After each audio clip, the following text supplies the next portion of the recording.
Okay, good morning. Update tayo sa ating sabog tanim. 106 days na ito. So, yun lang ang problema ng aking sabog tanim. Parang may halo yung punla. Diba niya? Yung medyo mababa, hinog na siya. Yung mga huli na sumulpot, ito mga matataas, yumuyuko pa lang. Iba, binubunga pa lang. So, malayo ang agwat nung mababa kaysa mataas. Kaya for sure may halo itong punla na to. Hindi ko alam kung paano ito certified naman ang binilihan ko nito. Pero ganyan, may mataas, may mababa. Yung mababa, hinog na, mas naunang bumunga.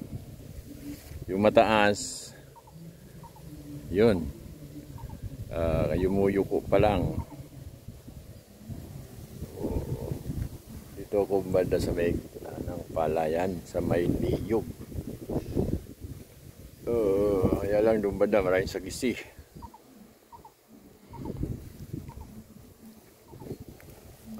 So,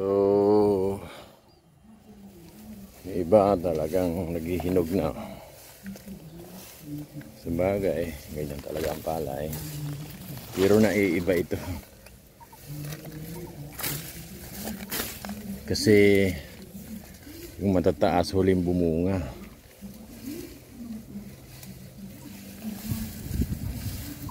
Ang good news, yung matataas, mahabi ang uhay niya.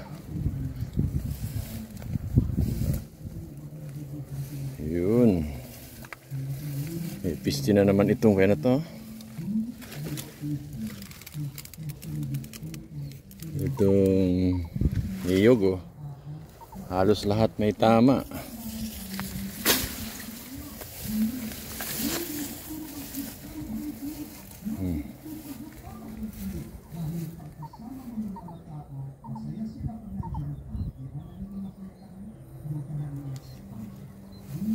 Okay, so abutin siguro to ng 120 days. Yan lang mga ka-farmers, magandang umaga. Medyo okay naman na ngayon ang panahon dito sa amin sa Panigid Tarlac. Ilang araw na umiinit.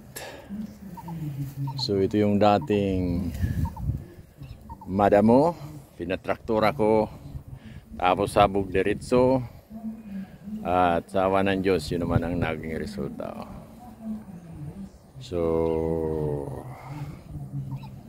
ang kagandahan nito, hindi masyadong magasto kasi marami ang matitipid. Hindi ka na magpupunla, hindi ka na magbubunot ng punla, hindi ka na magpapatanim, hindi ka na magkukuliglig, at hindi ka na maraming advantage kaysa lipat tanim. Yung pag-harvest, yung ani, halos parehas lang. Lalo na dito sa amin na non-irrigated. Minsan nga, hindi linalampasan pa yung lipat tanim ng mga sabog tanim. Depende kung hindi dinamo. Pag dinamo naman, wala kang maani.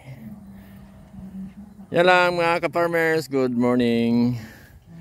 Pa-likes naman dyan at pa-share, ka-farmer.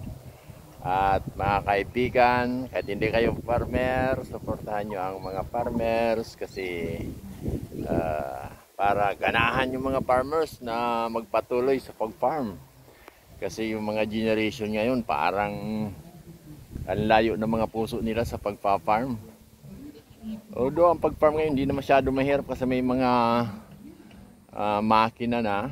Pag mayroon ng harvester, mayroon ng mga traktor. Dito sa mga malapit sa sentro, madali na lang. Kaya sana ma-appreciate ng mga generation ngayon yung pagpa-farm. Okay? Either mais, palay, mga gulay. Medyo nakakapagod nga naman kumpara sa ibang mga trabaho. Pero actually, Pag naitanom mo, relax. Pag nakatanim ka na, medyo relax naman mga farmer. Oh. Pag kuyan lang naman, tag-ani. Ngayon, kung hindi ka na, actually, the most relax person, yung mga farmers. Bastang hindi mabagyo.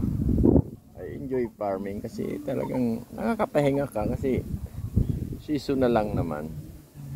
Yung nga lang, kung wala kang makaani, yun. Pero pag may naaani, ayos naman ang farmer. Unless na lang na nangangarap ka na yumaman talaga, mag-business ka, doon ka sa ibang... Pero kung farmer ka na marunong ka dumiskarte, yayaman ka rin. Bakit hindi? Maraming mayayaman na farmer. Hindi na lang yun sa kung paano ka mag-manage sa buhay. Negosyante ka, farmer o anong nang negosyo, kung hindi ka marunong dumiskarte, ganun pa rin. Malulugi ka rin. So, pero kung ang gift mo magtrabaho, payamanin yung mga kumpanya, sige, tuloy. Wala namang problema doon kasi yun ang kaligayahan natin. Any job, that's good as long as you do it by heart at masaya, go. Pero kung gusto mo mag-farm, maganda ang farming. God bless you mga ka-farmer.